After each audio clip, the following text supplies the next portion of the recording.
Computer software giant Adobe is embracing generative AI technology, and investors have been snapping up shares. The stock surge reflects growing confidence that artificial intelligence will boost Adobe's growth rather than pose a new competitive threat to its core business segments.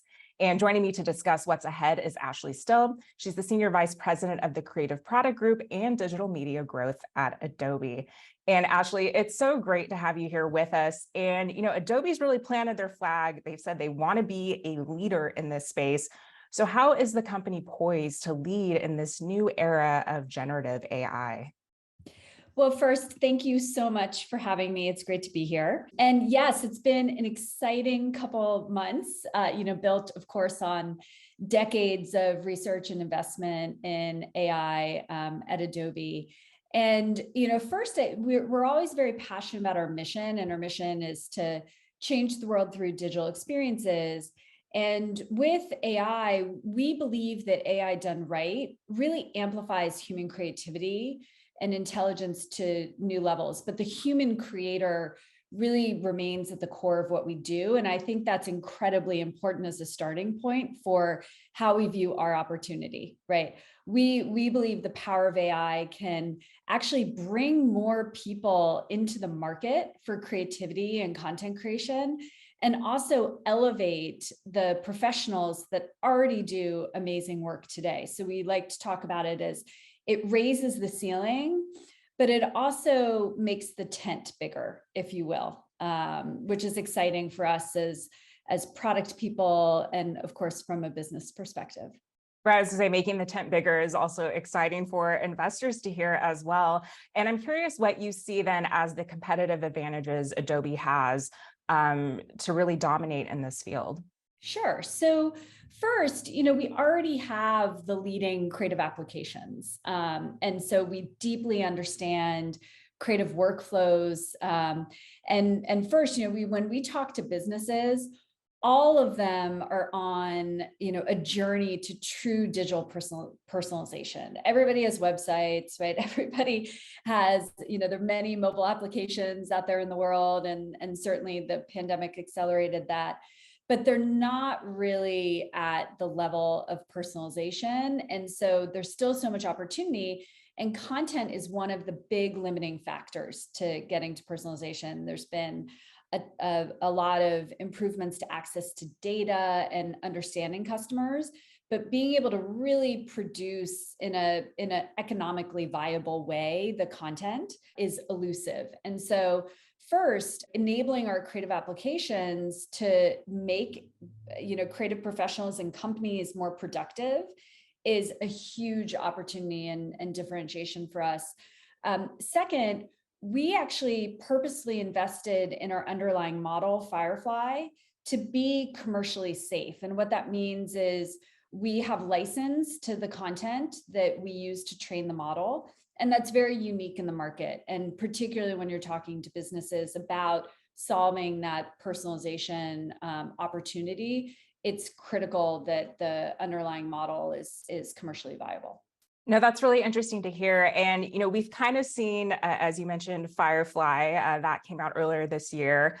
I'm wondering if you've seen the financial impact of that offering yet on your cloud businesses. I know in the latest earnings, there was recurring revenue in digital media was growing. What is that impact looking like here? And what's the opportunity for that revenue growth? Sure. Well, in general, we see continued demand across our product line. And that's been fantastic to see, over the year. Certainly, there's been a lot of interest in both Firefly, which is, again, this generative model, and you can access that at firefly.adobe.com, which a lot of people, whether you're a consumer or a professional, are using and loving. We also introduced new features into Photoshop and Illustrator, obviously two of our flagship applications. And the Photoshop generative fill has over 900 million images have been created within Photoshop. And this is deeply embedded into creative workflows. And certainly we've seen interest and demand for Photoshop, being strong as well. On the Firefly side, Firefly in general, we've generated now over 1 billion images.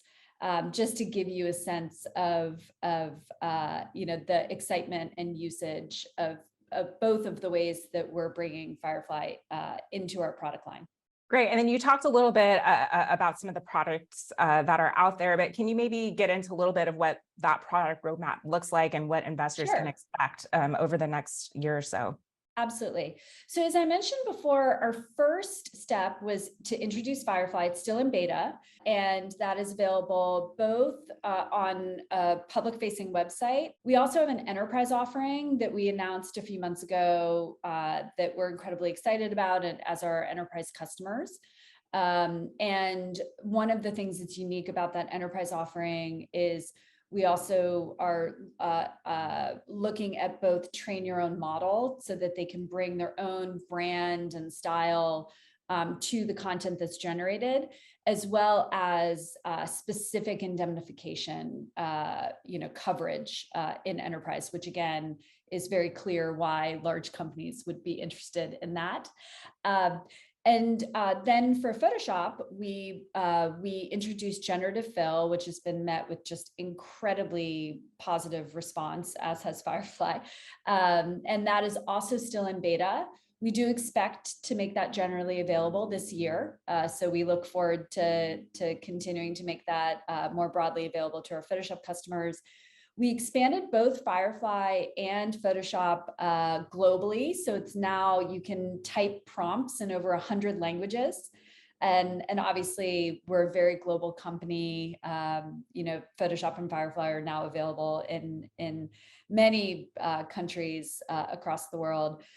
Illustrator as well. We introduced a feature called generative recolor and expect to expand the Illustrator roadmap this year as well. So to continue the themes before, we really see the roadmap continuing to enable everyone from consumers and communicators. In addition, we brought Firefly into Adobe Express, and that has been met with phenomenal response as well. It's a web-based tool that enables you to really easily create content from templates and now generate images yourself.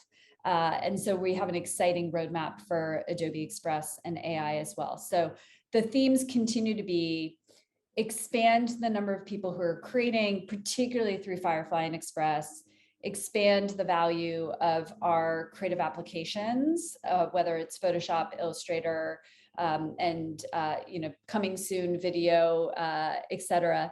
And then of course in enterprise, enable both the product innovation, but also the enterprise workflows through APIs and unique capabilities that businesses can take advantage of. And I would summarize our roadmap in those 3 themes. Great. So then to be able to expand and enable, then what are the next key strategic steps or investments that you think are needed to really boost this program and to continue to develop that growth? Yeah. So one of the things that's incredibly important is just transparency and trust in AI. And one of the things that we are deeply passionate about and investing in is what we call the Content Authenticity Initiative. We started this a while ago, right, before generative AI, where it's an open standard. There's now over 1,000 partners that are part of this standards group. And we've developed something called content credentials that you can think of as a nutrition label for content.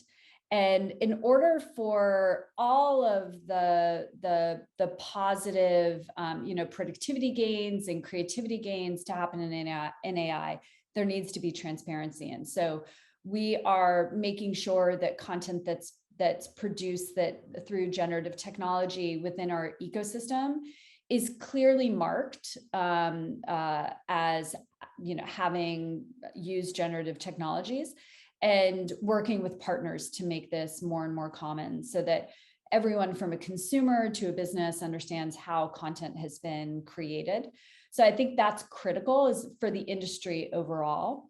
And then of course, with Adobe specifically, continuing to invest in our model and our products and workflows, and really enabling our customers to take full advantage of the opportunity that this gives all of us. Well, Ashley, thank you so much for your insights today. We really appreciate your time. Thank you so much for having me.